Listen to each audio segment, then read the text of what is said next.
Magandang tanghali po. Oras na para sa maiinit na balita.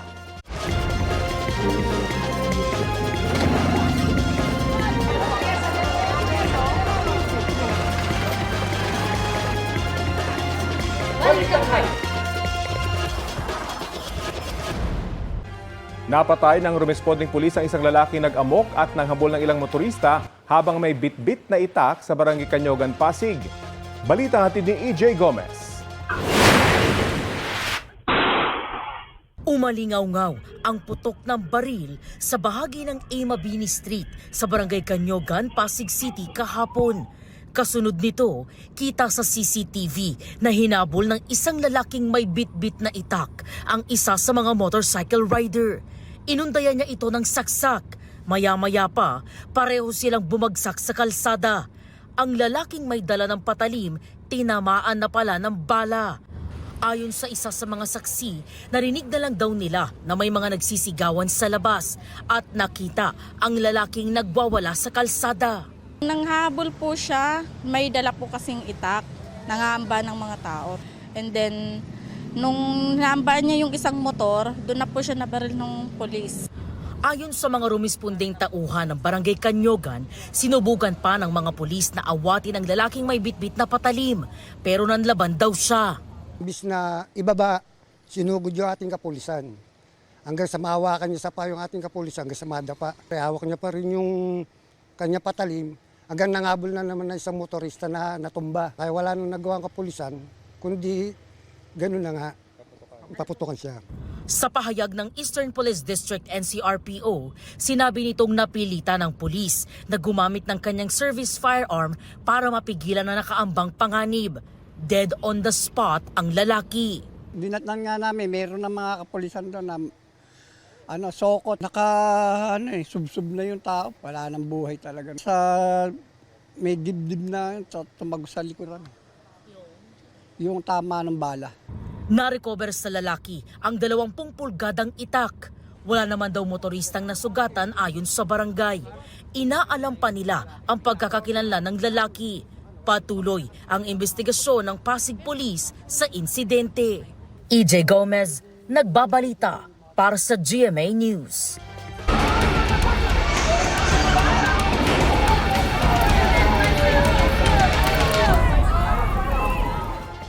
Mahigit 900 pulis ang idineploy sa paligid ng Senado ngayong Lunes. Ayon sa NCR Police Office, bilang paghahanda yan sa mga kilos protesta ng ilang grupo sa labas ng Senado ngayong araw kung kailan nakatakdang mag-convene ng mga senador bilang impeachment court para litisin si Vice President Sara Duterte. Sa isang pahayag ngayong umaga, tiniyak naman ni PNP Chief Jose Melencio Nartates Jr. ang kahandaan nila para sa lahat ng anyay political activities kaugnay sa pag-convene ng impeachment court. Pinaalerto niya rin ang mga pulis sa Metro Manila at ilan pang regional units kaugnay nito. May leads na raw ang Department of Justice kung nasaan si Senador Bato de la Rosa na umalis sa Senado noong May 14. Ipinababasura naman ng Office of the Solicitor General ang petisyon ng Senador sa Korte Suprema na harangin ang arrest warrant ng International Criminal Court laban sa kanya. Balitang hatid ni Darlene Kai. Nang maglahong parang bula si Senador Ronald Bato de la Rosa matapos ang 3 araw na pananatili sa Senado, nakabinbin sa Korte Suprema ang 2 petisyon niya para harangin ang warrant of arrest ng International Criminal Court. Noong Miyerkules, walang inilabas na TRO ang SC pero pinasasagot nito ang gobyerno. Nagsumite ang Office of the Solicitor General ng komentong may 83 pahina. Hiling nila, ibasura ang petisyon ni de la Rosa dahil sa lack of merit o kawalan ng sapat na basehan. Sabi nila ang mga naging hakbang ni De La Rosa ay maituturing na galawan ng isang pugante na walang karapatan sa anumang judicial relief. Maihahalin tulad daw ang posisyon ni De La Rosa sa isang taong humihingi ng proteksyon sa ilalim ng batas pero umiiwas namang sumunod dito. Wala pang tugon ang kampo ni De La Rosa. Nauna namang sinabi ng abogado niyang si Attorney Jimmy Bondoc na tatalima sila sa mga legal na kautusan alinsunod sa standard procedure. Hanggang ngayon, wala pa raw silang nakukuhang kopya ng anumang warrant sa kabila ng paulit-ulit nilang request. Wala pang impormasyon tungkol sa kinaroroonan ni De La Rosa pero sinabi ni Justice Secretary Frederick Vida noong Biyernes na may leads na sila kung nasaan ang senador. Hindi sinabi ni Vida kung saan ang leads nila. Pinunayan ni Senator Ping Lacson. Sabi niya, basic sa pagpapatupad ng batas ang hindi pagsasapubliko sa mga leads sa paghahanap dahil nakokompromiso ang element of surprise. Hinihingan pa namin ang reaksyon ng Justice Department. Gumugulong na ang investigasyon ng DOJ, DILG at Office of the Ombudsman sa nangyaring putukan sa Senado noong Miyerkules. Naniniwala si Senator Erwin Tulfo na dapat makipagtulungan ng Senado sa mga investigasyon kasunod ng pahayag ni Ombudsman Jesus Crispin Remulla na tumanggi ang Senado na tanggapin ang mga dokumento kaugnay ng preventive suspension laban kay Acting Senate Sergeant at Arms Mau Aplasca at ang sabina para sa mga CCTV.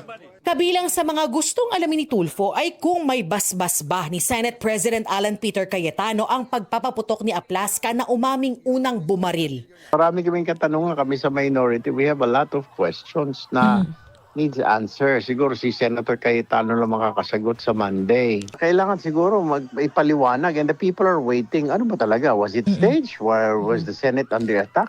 Darlene Kai, nagbabalita para sa GMA News. Itataas ulit sa yellow alert ang Visayas Power Grid ngayong araw. Sa anunsyo ng National Grid Corporation of the Philippines, mula yan alas 4 mamayang hapon hanggang alas 8 ng gabi. Ibig sabihin yan, manipis ang reserbang kuryente kaya posibleng magkulang ang supply kung magka-emergency. Ayon sa NGCP, itinaas ang yellow alert kasunod ng unavailability ng 3 malalaking coal plants sa Visayas at inaasahang mataas na demand. Sa ngayon, walang nakataas na alerto sa Luzon at Mindanao. Biglang rumagasa ang tubig mula sa bundok sa Governor Generoso, Davao Oriental. Ikinagulat yan ng mga residente ng Barangay Tandang Sora dahil wala naman daw ulan sa lugar noong mga sandaling yun. Napansin na lang daw nila ang malaking volume ng tubig pababa ng bundok. Nagpatas ito ng tubig sa ilog kung saan isang aso ang muntik ng matrap. Ligtas naman itong nakatawid. Ayon sa mga otoridad, posibleng malakas ang ulan noon sa taas ng bundok. Sa Kidapawan, Cotabato, malakas na ulan din ang nagpaapaw sa isang creek sa barangay Kalasuyan. Binaha ang ilang bahay, halos magdamag.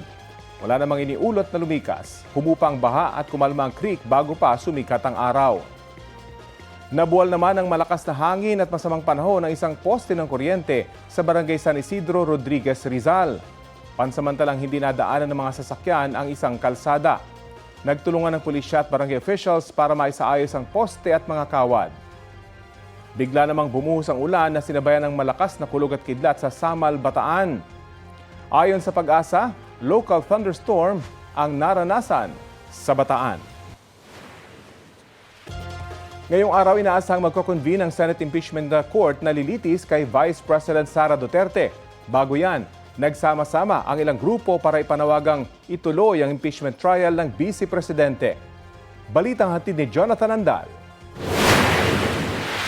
Bagong inaasahang pag-convene ng Senado bilang impeachment court, sama-samang dumalo sa misa sa EDSA Shrine ng ilang kongresistang miyembro ng prosecution panel, sina Representatives Leila De Lima, Joel Chua at Lawrence Defensor. Humingi po kami ng pagbabasbas para tulungan kami to give us guidance, to give us strength, to give us wisdom to prosecute the respondent and to seek for her conviction para managot talaga siya.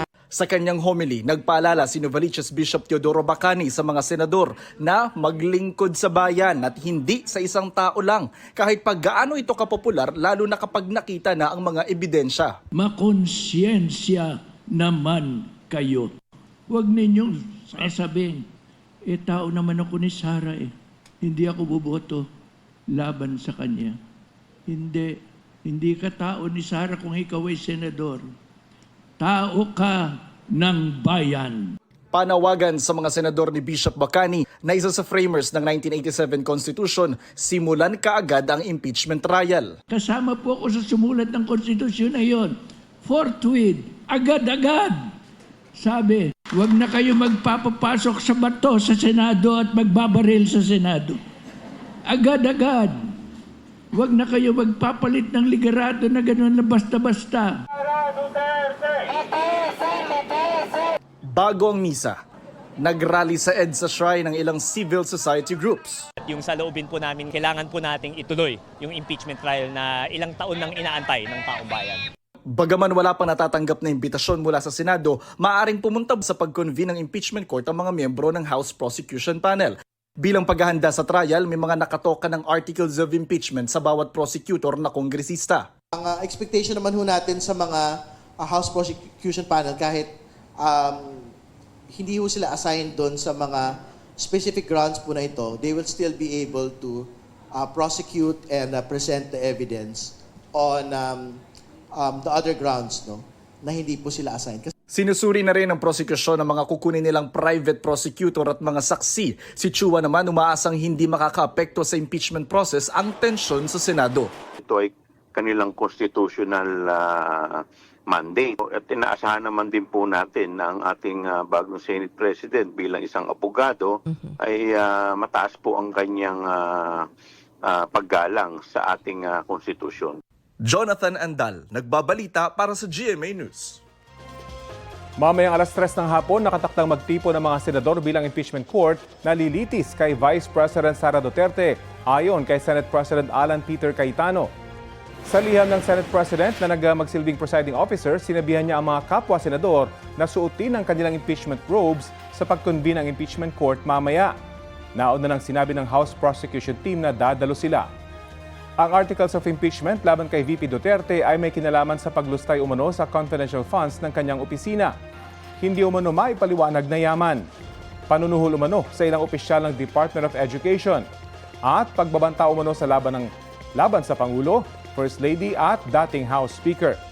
Sinabi na noon ng defense team ni Duterte na handa silang sagutin ang mga alegasyon at ipagtanggol ang karapatan ng Vice Presidente. 40 milyong pisong halaga ng smuggled na sigarilyo mula Indonesia ang nasabat ng mga otoridad sa Basay Negros Oriental. 9 ang arestado. Ang mainit na balita hatid ni John Consulta. Aabot sa 700 unlabeled na mga kahon ang naharang ng Regional Intelligence Division Negros Island Region sa isang bagong dating na bangka sa Basay Negros Oriental nitong Sabado ng gabi. Ang laman ng mga kahon, kontrabandong mga sigarilyo na aabot sa mahigit 40 million pesos ang halaga. 9 ang arestado sa operasyon. Meron tayong informant na lumapit at allegedly merong parating na smuggled cigarettes from Indonesia.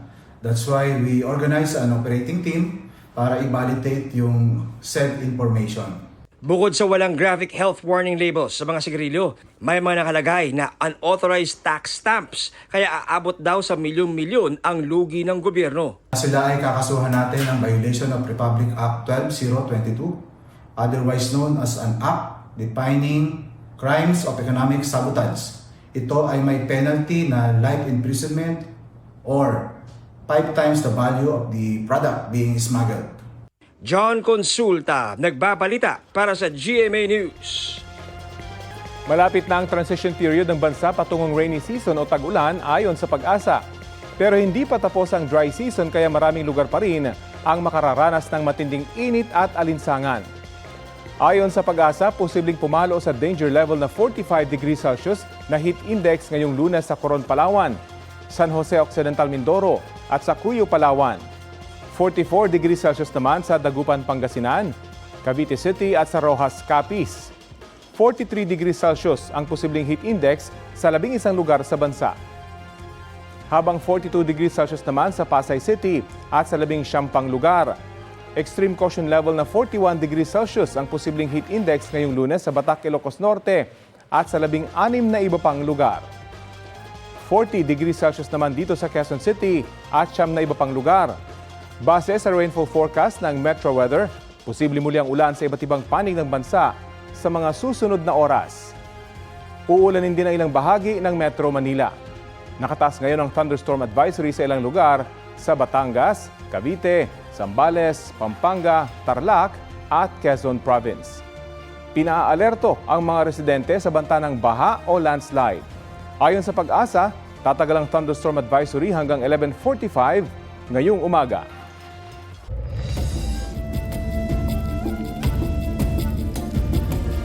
Nasunog ang isang trailer truck sa ibabaw ng isang tulay sa Giginto, Bulacan. Makikita ang makapal na itim na usok mula sa nagliliyab na 10-wheeler sa Santa Rita Interchange sa bahagi ng North Luzon Expressway alas 8 ng umaga kahapon. Ayon sa ilang saksi, may narinig silang mahihinang pagsabog sa truck habang nasusunog ito. Ayon sa Bureau of Fire Protection, ligtas ang truck driver. Sinusubukan pa siyang makuhanan ng pahayag maging ang kumpanya na may-ari ng truck. Wala ring ibang nadamay sa sunog. Inaalam pa ang sanhi ng apoy. Arestado ang isang lalaki matapos tumakas sa checkpoint ng pulisya sa Taytay, Rizal. Base sa investigasyon, hinarang sa checkpoint sa Barangay San Juan ang suspect pero nagdire-diretso siya at tumakas. Sumampa pa siya sa bangketa hanggang tumama sa isang poste at nakabangga ng isang MPV. Nahulog ang angkas niya na isinugod sa ospital matapos magtamo ng sugat sa baba at leeg. Ayon sa naarestong rider, hindi siya huminto sa takot na mahuli na walang suot na helmet. Mahaharap siya sa reklamong resistance and disobedience to a person in authority at reckless imprudence resulting in damage to property.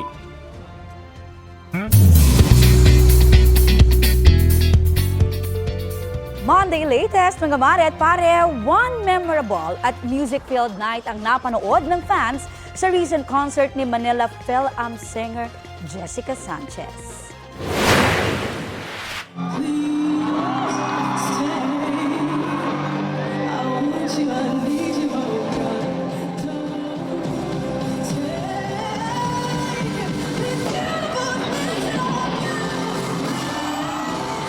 Todo kilig ang fans nang marinig live ang Golden Buzzer audition piece ni Jessica sa America's Got Talent Season 20. Marami rin ang humanga ng kantahin ng AGT Season 20 winner, ang power ballad na I Will Always Love You. At may mga napamove and groove to the tune of Clarity. May special moment din si Jessica habang hinaharana ang kanyang little family with her original song. Spotted sa event, si star of the new gen Jillian Ward at sparkle artist Kobe Brown.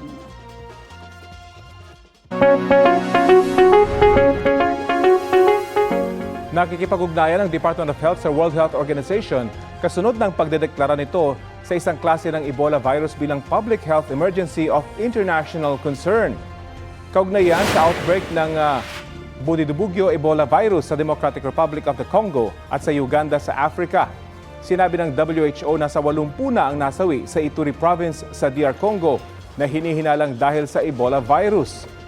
8 naman ang kumpirmadong kaso sa mahigit 200 hinihinalang kaso.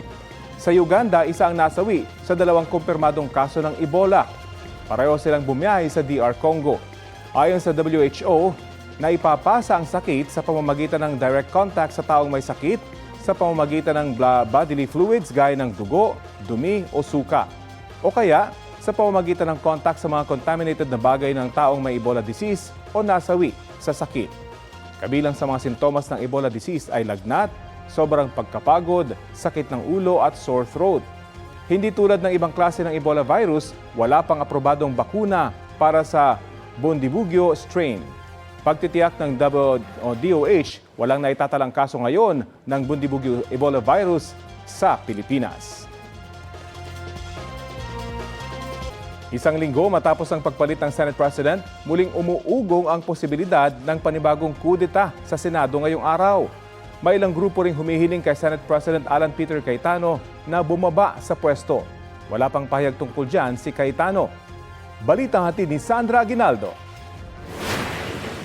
Sabi mismo ni Senate President Alan Peter Cayetano, meron na naman pinaplanong kudeta sa Senado. Medyo busy sila ngayon na trinatry kausapin yung mga membro namin na sumali ulit sa kanila. May invitations to talk, may pananakot. Isa sa 13 senador na bumoto para kay Cayetano ay ang lubutang na si Senador Ronald Bato de la Rosa. Sa gitna ng pananatili niya sa Senado dahil sa banta ng pagsisilbi sa kanya ng ICC arrest warrant,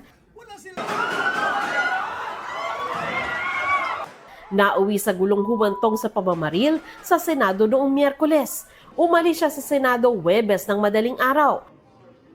Ayon sa sources ng GMA News sa Senado, kabilang niya sa mga isyu laban kay Cayetano sa gitna ng pinag-uusapan anilang pagpapalit ng liderato sa Senado. Lumutang din ang pangangailangan anila ng Senate President na abogado para mamuno sa impeachment trial at isang Senate President na katanggap-tanggap sa mas maraming senador. Sa nangyari ngayon sa Senado, ayon kay dating Senate President Franklin Drilon, mahirap makatiyak na mananatili sa pwesto si Cayetano. Majority is so fragile. It's right now, it's 12-11. So you can imagine that the political situation insofar as the leadership of the Senate is concerned is very, very unstable. The change in leadership depends on 13 senators. It can happen anytime. Para kay Drilon, nawala ng kontrol sa sitwasyon noong Miyerkules si Cayetano.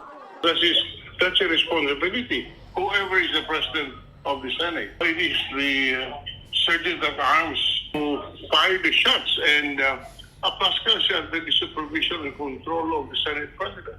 Hirit naman ang mga dating miyembro ng UP Student Political Groups na sandigan ng mag-aaral para sa sambayanan o sa masa at nagkaisang tugon. Magbitiw bilang Senate President si Cayetano. Batay sa kanilang pahayag, miyembro si Cayetano ng nagkaisang tugon nang magsilbi siyang University Student Councilor. Mahigpit na magkalabang organisasyon noon ang dalawang grupo. Hinihingan pa namin ng reaksyon si Cayetano, bagamat nauna na niyang sinabing tiwala siya sa boto ng kasalukuyang mayorya. I believe in the 13, I believe in our cause. Yun nga ang challenge ko ngayon. 'Di ba? Trabaho or mamulitika. Si Senador Erwin Tulfo na nasa minority bloc, sinabing walang kumakausap sa kanila ng kapatid na si Senador Raffy Tulfo tungkol sa pagpapalit ng Senate President. Pero sana raw, bigyan ng tsansa si Cayetano sa kanyang pwesto. Kung ako talaga tatanungin mo, siguro it's time na bigyan mo na ng pagkakataon na para makita natin kung talagang bagay siya dyan, karapat-dapat siya dyan. Si Senador Kiko Pangilinan na lumalabas ang pangalan sa sinasabing posibleng pumalit kay Cayetano, sinabing hindi siya interesado maging Senate President.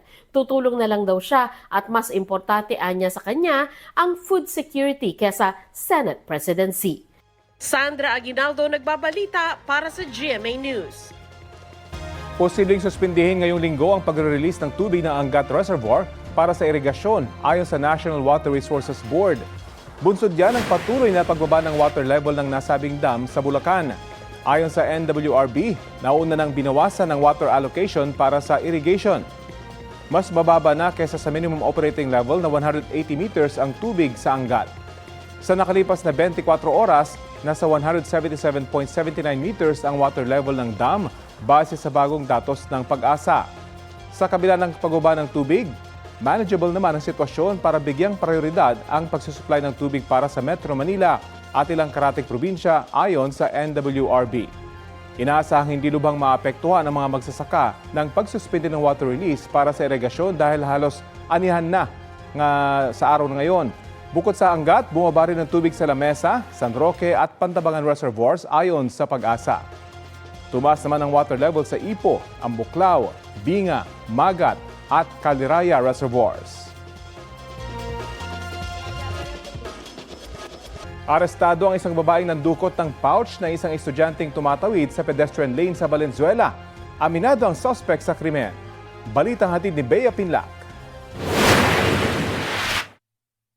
Hindi na nakapalag ang 47 anyos na babaeng yan nang arestuhin ng pulisya sa Barangay Malinta, Valenzuela matapos niyang pasimpleng dukutin ang pouch ng biktimang naglalakad sa pedestrian lane. Ang kanyang biktima ay naramdaman na sinusundan siya at pagkatapos para kasing naramdaman niya sumagi sa kanya itong si ating suspect, pagtingin niya sa gamit niya, nawawala na yung pouch mula sa kanyang bag. Ang laman ng pouch, nasa 690 pesos na cash na may kasama ring mga ID card. Nakuha rin umano mula sa suspect ang isang sachet ng hinihinalang shabu. Ang suspect, napag-alamang may 5 pang ibang nabiktima mula pa noong Desyembre. Sinusundan niya yung kanyang mga biktima, pangkaraniwan ay mga estudyante habang tumatawid sa mga pedestrian lane. Yung mga bag na nasa likod ng mga estudyante, kinukuha niya yung mga personal na gamit kagaya ng cellphone, wallet, pera. Halos 100,000 pesos ang tinatayang halaga ng mga gamit na ninakaw niya umano mula sa iba pa niyang biktima. Aminado ang suspect sa pagnanakaw. Pero aniya, hindi sa kanya ang nakumpiskang iligal na droga. Hindi po ako nagsasyabu man, pangkain nga, wala po ako, pansyabu pa. Iniimbestigahan pa kung may kasabot ang suspect sa pagnanakaw.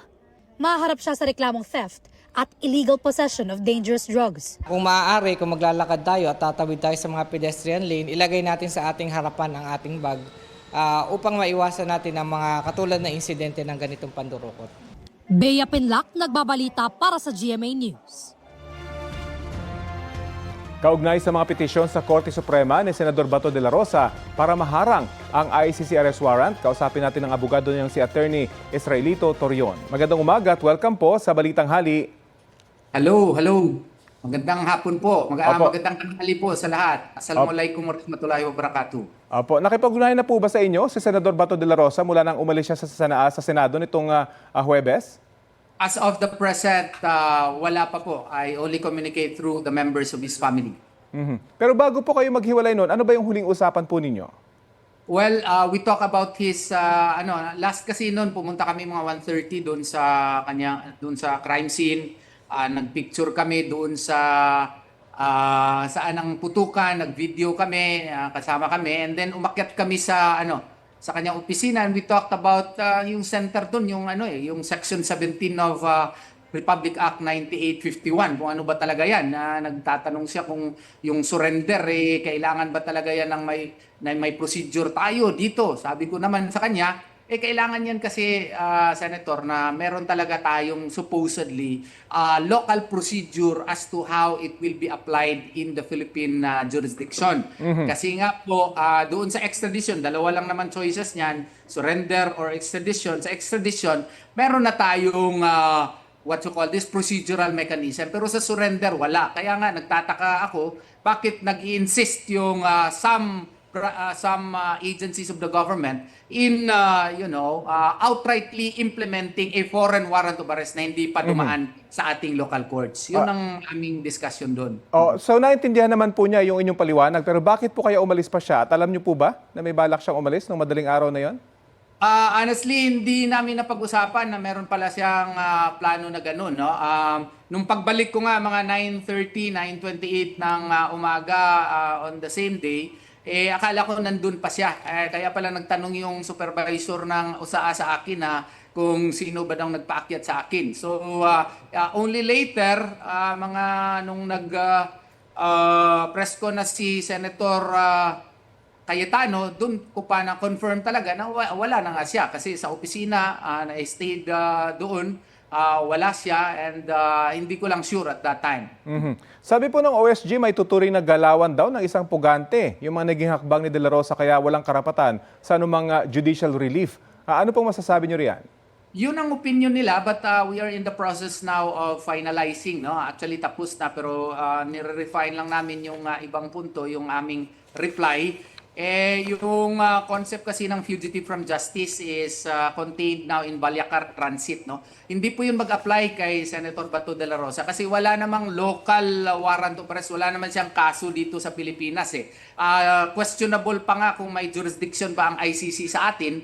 At yung foreign warrant of arrest naman, kailangan yan dumaan dito sa ating local processes kasi mandated yan ng ating 1987 Constitution. Iba yung recognition of warrant of arrest, iba yung enforcement of a warrant of arrest because that already involves curtailment of a person's liberty and probably his life likewise. So may role na dito ang judiciary, hindi supposedly ito executive department alone lang kasi yan nakasaad sa ating constitution at saka international customary law ito. Hindi lang nakasaad din yan sa Article 9 ng International Covenant on Civil and Political Rights and even under Articles 8 and 9 of the Universal Declaration of Human Rights. And state practice talaga yan in all constitutional democracies. Maski nga sa Italy, Germany, lahat yan na mga member states, no? Dumadaan talaga pag may ICC warrant, dinadaan talaga sa local courts.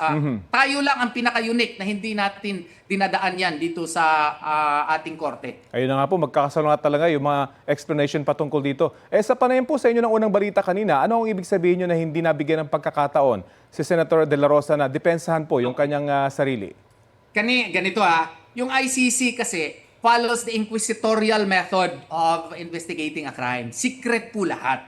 Hindi nga namin alam na there was already a proceeding against him. Hindi nga namin ma-confirm na merong warrant of arrest. Bago lang. kinonfirm ng ng ICC. So how can you say that there was due process that was actually accorded to him, no? So supposedly kung idaan yan dito sa ating korte, that would have been the very first time that he would have the chance also to air out his side, whether or not his rights were duly respected, no? Ang sa atin kasi confrontational style sa atin, even on preliminary investigation, may chance ka na to answer. Doon sa ICC, wala. Kaya nga sa amin, dapat talaga yan idaan dito kasi maski na you will research into the framing of the crafting of the RA 9851. Ang author pala nito si Senator Gordon. Ang nag-interpolate pa nga niya nung 2009 is Senator Pangilinan. It was emphasized there that RA 9851 was passed to strengthen, to fortify our local criminal laws. And during the deliberation of Senator Biason, it also came out na in cases of such nature, dapat meron tayong independent rules of procedure as to how to effectuate surrender at kailangan niya ng independent na batas. Wala tayong batas as to how to implement surrender. Kaya nga, ang sa amin dito, dapat talaga yan idaan sa local court para maklaro lahat. Yun na nga po, in the absence of a law, iba-iba na yung naging interpretation doon sa bahaging yun. Pero ang sabi naman po sa kabilang banda, bahagi ng due process yung pagharap niya sa ICC dahil tiyak na didingin naman daw yung kanyang panig doon. Ano po masasabi niyo roon? Ay, iba na yun, ipreso ka muna, dapat bago ka pakinggan. Iba, anong klaseng due process yun? Sa atin dito, we have to respect our 1987 Constitution. Sa atin, lahat po ng mga local warrants of arrest ay dapat dumaan dito sa ating procedure sa Pilipinas. No person shall be deprived of life, liberty, or property without due process of law. That is a constitutional injunction, and the President, through his foreign affairs powers, cannot just, accord unto himself the entire process of surrender and arrest Bato and bring him to ICC without passing through the judiciary, because ultimately the judiciary has a role if liberty is already affected, if life is already affected. Sabi pa po ng OSG sa kanilang komento sa Korte Suprema, hindi dapat ginagamit yung parliamentary immunity bilang pansalag o shield para matakasan yung public accountability. Ano pong reaksyon nyo riyan? Well, yun ang opinion nila. Iba naman ang opinion namin. Ginamit lamang yung parliamentary immunity siguro ng Senado. Hindi naman ako senator pa po. Ang ginamit lang nun is maybe because the Senate was of the view that certain agencies of the government will really have the intention, really had the intention to arrest him. So, since there is no local warrant of arrest, it was perhaps the view of the Senate, collective view of the Senate, at least the majority of whom believe that it should pass through local courts, hindi na-follow yan. So, he was granted protective custody. He being a member of the Senate, and the Senate belongs to a separate branch of the government, and since the executive department has a different formulation on the matter, then the legislative department has to have also its own stand on the issue. Sinabi rin po ni Senadora De La Rosa na hiyang-hiya na siya sa taong bayan matapos yung kalahating taong pagtatago. Pero bakit hindi pa rin siya nagpapakita ulit ngayon? O magpapakita ba siya mamaya sa Senado?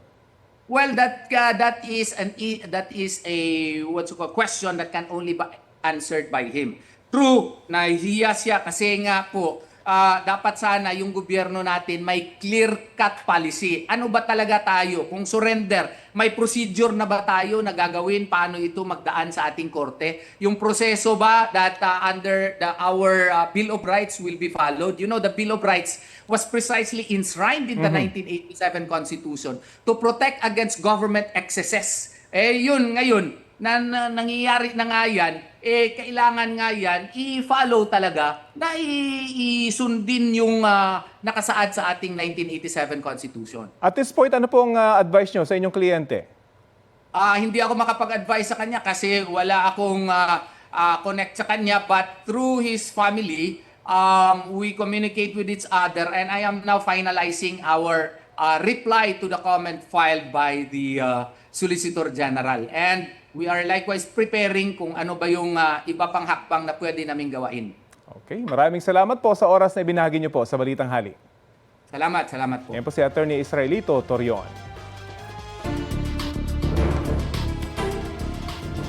Mainit na balita, naisilbi na ng Office of the Ombudsman ang preventive suspension order laban kay Acting Senate Sergeant-at-Arms Mau Aplasca.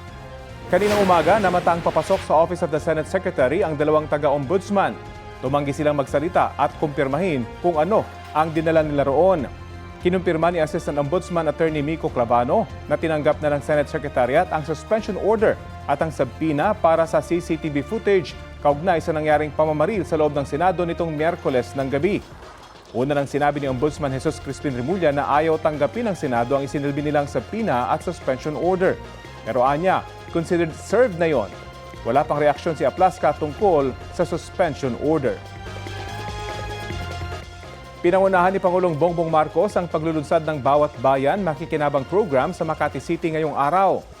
Sa ilalim ng programa, mahigit 13,000 pamilyang taga Makati ang matutulungan.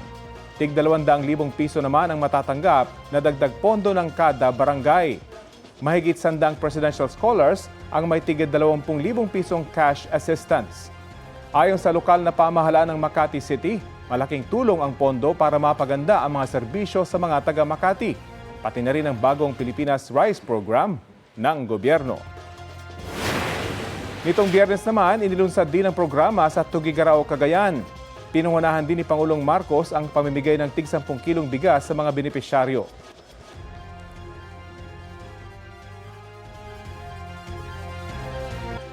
Bida ang iba't ibang produkto ng probinsya ng Rizal sa isang tourism and trade fair sa Batasang Pambansa.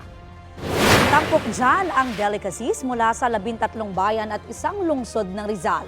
Gayon din ang bags at iba't ibang souvenir items. Layon ng proyekto na suportahan ang maliliit na negosyo at ipakilala ang kultura ng Rizal.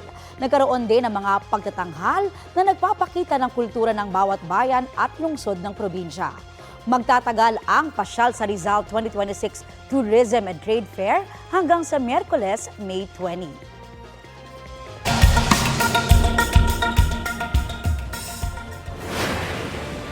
Nakatigil ang bus na yan sa gate ng Riles habang naka-red light sa intersection sa Bangkok, Thailand.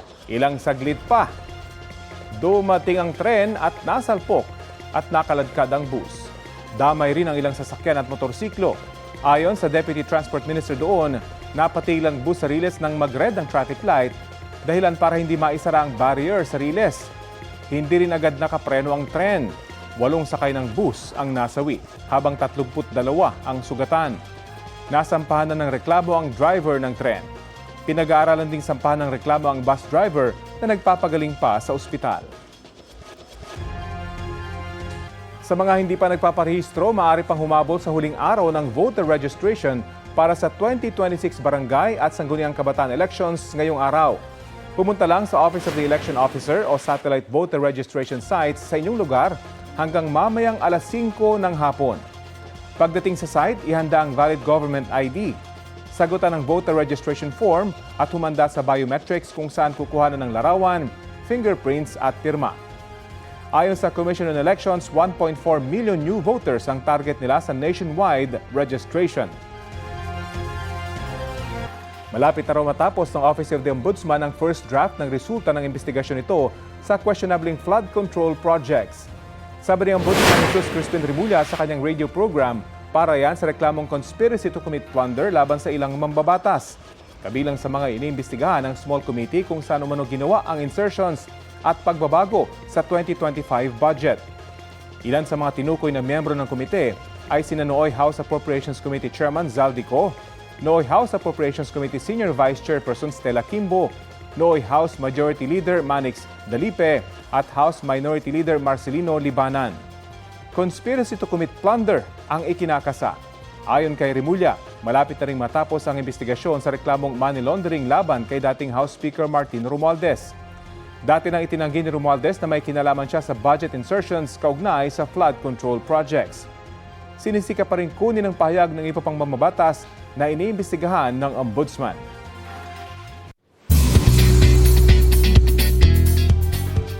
Mala-concert ang vibes ng birthday celebration ni Asia's Limitless star Julian San Jose. Present ang kanyang fans, friends at syempre ang family. Ang latest mula kay Athena Imperial. Party with a purpose. Ganyan sinalubong ni Julian San Jose ang kanyang 32nd birthday kasama ang fans sa Muntinlupa. For this year, I've decided to donate some, to the Little Sisters of the Abandoned Elderly. Sa mga matatanda naman ito. Pinerform ni Julian sa harap ng kanilang pamilya at close friends ang mga kanta, kabilang ang pinakabagong single niyang Kung Ikaw Ay Bibitaw. Kung ikaw ay bibitaw, ako'y mananatili at magmamahal sa'yo. Ako nasa process ako ngayon ng mga pagsusulat at pag-create ng mga songs. Sobrang ito yung parang year na parang ito yung nilalaan ko talaga yung sarili ko para sa creative side. Ngayong nagmamature na siya, nag-i-invest na rin siya sa properties. May mga napag-investan na, may mga nabili na mga properties. So, ayun. Oo. Para sa'yo? Sa sarili? O for the future? Pwede naman. I guess, pwede naman. Pwede naman. For the future. Dumalo at nag-perform ang Sparkle Singers na sina Arabel de la Cruz at John Rex. May message rin ang kanyang boyfriend na si Raver Cruz na nagpakilig hindi lang kay Julian, kundi pati sa audience. Napakabuti kasi talaga ng puso niya, napakabuting tao. Witness naman tayo. So sobrang swerte ako kasi siguro may nagawa rin ako tama talaga sa buhay ko kasi sinabi ni Lord na, yan, okay yan, pwede mo magustuhan yan si Raver. Athena Imperial nagbabalita para sa GMA News. Aksyon sa krisis sa kuryente at mataas na singil sa mga consumer ang panawagan ng mga nagkilos protesta sa labas ng Senado. May ulat on the spot si Oscar Oida. Oscar! Yes, Rafi, pasado alas 10 ng umaga nang magmarcha patungo dito sa may harapan ng Senado ang grupong Power for People Coalition, no? Ang inihiling nila ay ang agarang bigyan ng solusyon ang anilay lumalalang krisis sa kuryente at ang sunod-sunod na pagtaas ng singil sa consumer. Ayon sa grupo, habang abala ang mga mambabatas sa mga usaping politikal, libo-libong pamilya naman ang nakakaranas ng brownout at mataas na bayarin sa kuryente sa gitna ng matinding init. Kaya daw walang problemang nasusolusyonan ay dahil abala ang mga namumuno sa pag-aagawan sa kapangyarihan. Binatikos din nila ang mga power company dahil sa pagpapasa ng mataas na gastos sa langis, coal at gas direkta sa mga consumer sa pamamagitan ng mga pass-through charges. Iginit ng koalisyon na dapat pigilan ang pagtaas ng singil, itigil ang disconnection habang may krisis at bawasan ang pagdepende ng bansa sa fossil fuels para maiwasan ang mas malalang power crisis sa inaharap. Kaugnay naman na mga inaasahang kaliwat ng rally sa harap ng Senado at iba pang lugar sa bansa at pagbubukas ng Senado bilang impeachment court, nakaalerto na ang Philippine National Police sa Metro Manila at mga piling rehiyon. Ayon kay PNP Chief Police General Jose Melencio Nartates Jr., nakahanda ang mga pulis para siguraduhin ang kaayusan sa mga posibleng protesta at aktibidad ng magkakaibang grupong politikal. Tiniyak naman ng PNP na rerespetuhin ang karapatan ng mga mamamayan sa mapayapang pagtitipon habang pananatiliin ang kapayapaan at seguridad. Rafi? Maraming salamat, Oscar Oida. Narito naman po ang panayam ng GMA News at Chief of Staff ni Senador Robin Padilla na sinabing kasabay ni Senador Ronald Bato de la Rosa na umalis sa Senado madaling araw ng Huwebes, May 14. Darating po ba si Sen. Robin? Ang alam ko, may session eh. Pati may impeachment, diba? Iko-convene impeachment court. So, malamang darating. Doon naman sa mga sinasabing ibang matters para sa kanya, may sagot na ba siya? Hindi ko na. I cannot answer that.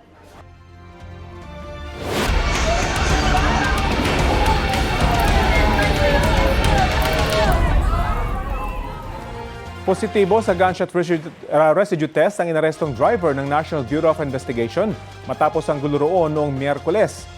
Kinumpirma yan ng Southern Police District. Indikasyon daw yan na posibleng nagpaputok ng baril ang inarestong si alias Mel Oragon. Hindi raw siya nahulihan ng baril pero may mga nakuha sa kanyang mga bala ng baril. Una nang iginit ng kanyang abogado at misis na wala siyang kinalaman sa pamamaril sa Senado. Nauna na rin sinabi ni NBI Director Attorney Melvin Matibag na hindi siya empleyado ng ahensya at volunteer lamang na inuutusan ng NBI agents. Sinikisikap namin kunan ng reaksyon ng kampo ng volunteer kaugnay sa resulta ng test ng pulisya. The International Criminal Court is now in session. Rodrigo Roa Duterte.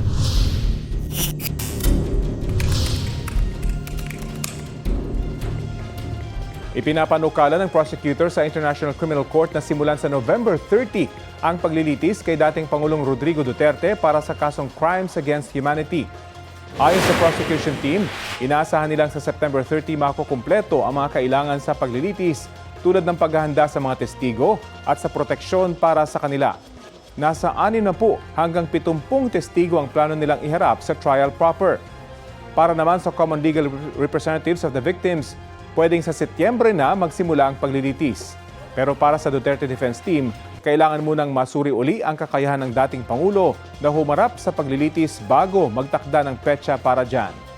Bagaman kinaya ng dating Pangulo ang pre-trial phase, patuloy raw humihina ang kondisyon ni Duterte kaya kailangan muna siyang masuri uli.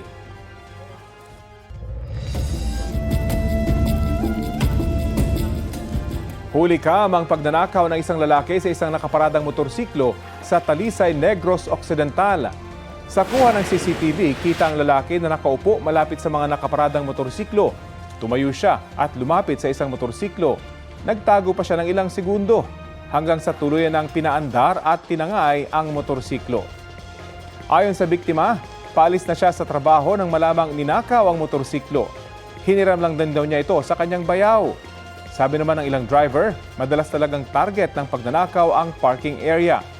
Pinaghahanap pa ang suspect.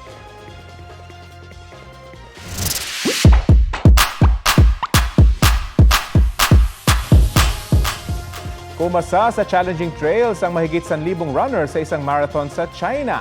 Bukod kasi sa goal na ma-hit ang PR, historical ang kanilang pagtakbo dahil ang venue ng marathon, isa lang naman sa New 7 Wonders of the World. Tatakuin mo rin ba ang Great Wall of China? Tampok yan sa taon ng Great Wall Marathon.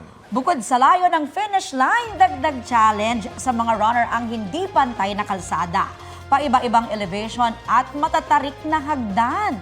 Tinawag nga yan ng mga organizer na pinakamahirap na marathon course.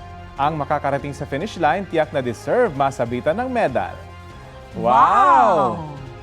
Kuya, kaya mo yan? Oo, actually, alam mo, binala kong salihan yan eh.